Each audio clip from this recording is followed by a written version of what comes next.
کربلا والوں نے روشن کر دیا اسلام کو، کربلا والوں نے روشن کر دیا اسلام کو، شمع گل ہوتی گئیں اور روشنی بڑھتی گئی۔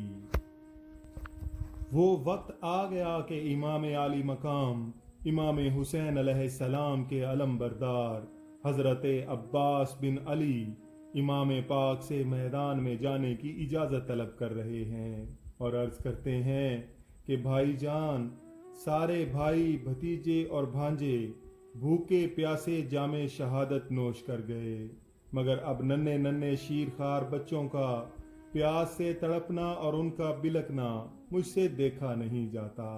مجھے اجازت دیجیے کہ میں جا کر فرات سے ایک مشکیزہ پانی لاؤں اور ان پیاسوں کو پلاؤں۔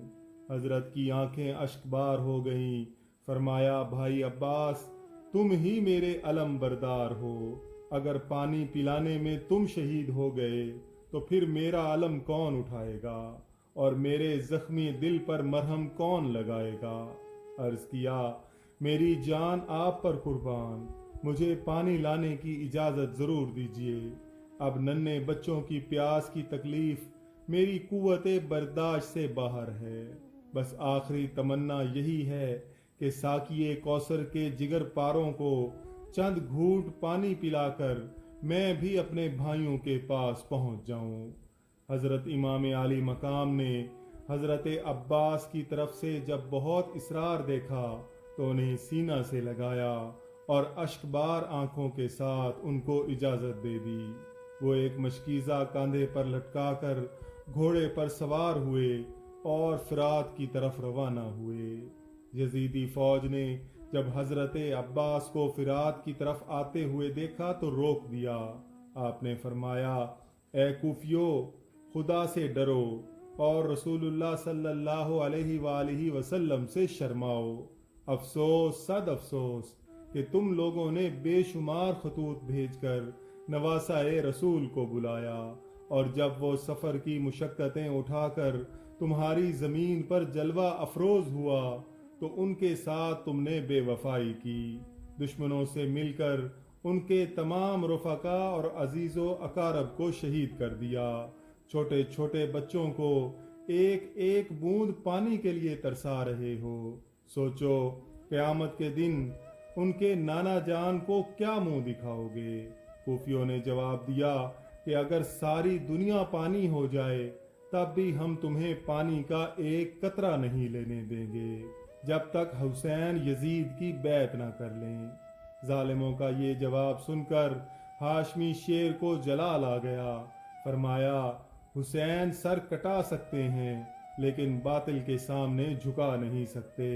مرد حق باطل سے ہرگز خوف کھا سکتا نہیں، سر کٹا سکتا ہے لیکن سر جھکا سکتا نہیں۔ پھر حضرت عباس شیر کی طرح ان پر جھپٹ پڑے اور تلوار آبدار دھواں دھار چلانے لگے، یہاں تک کہ بہت سے دشمنوں کو موت کی نیند سلاتے ہوئے فرات کے قریب پہنچ گئے۔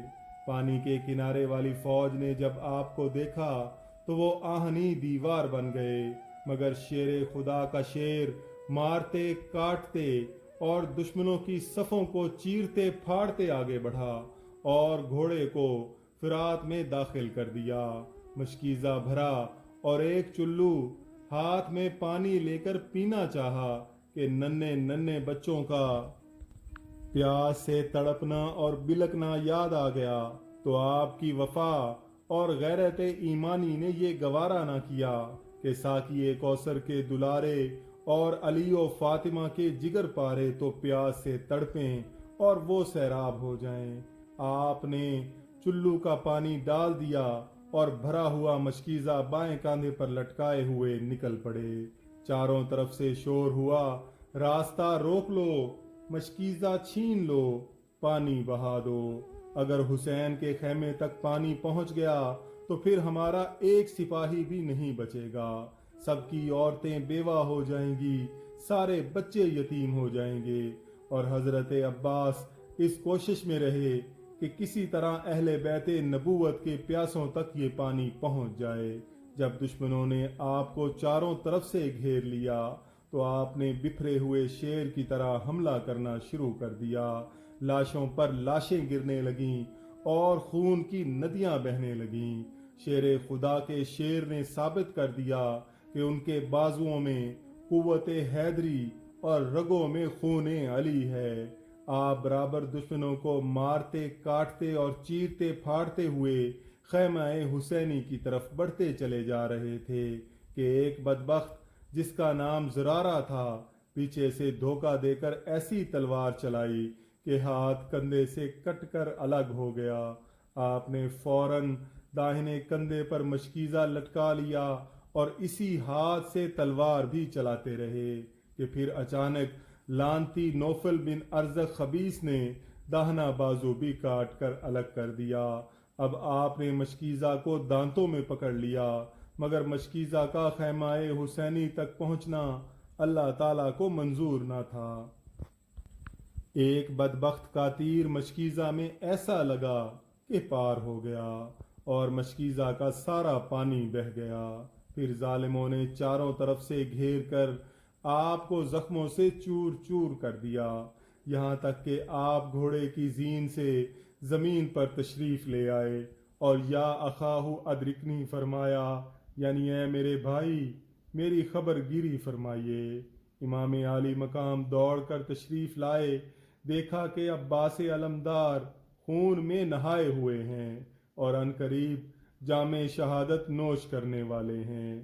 شدت غم سے امام کی زبان پر یہ کلمات جاری ہوئے کہ اب میری کمر ٹوٹ گئی۔ پھر حضرت عباس کی لاش کو آپ اٹھا کر خیمہ کی طرف لا رہے تھے کہ ان کی روح کف سے انصری سے پرواز کر گئی۔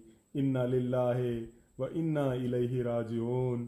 لوٹا اجل نے شیر الہی کے باغ کو، بھائی کے دل سے پوچھئے بھائی کے داغ کو۔ اللہ تعالیٰ سے دعا ہے کہ اللہ تعالیٰ شہیدان کرب و بلا کے صدقے ہمیں بھی راہ ہدایت پر استقامت عطا فرمائے۔ آمین یا رب العالمین۔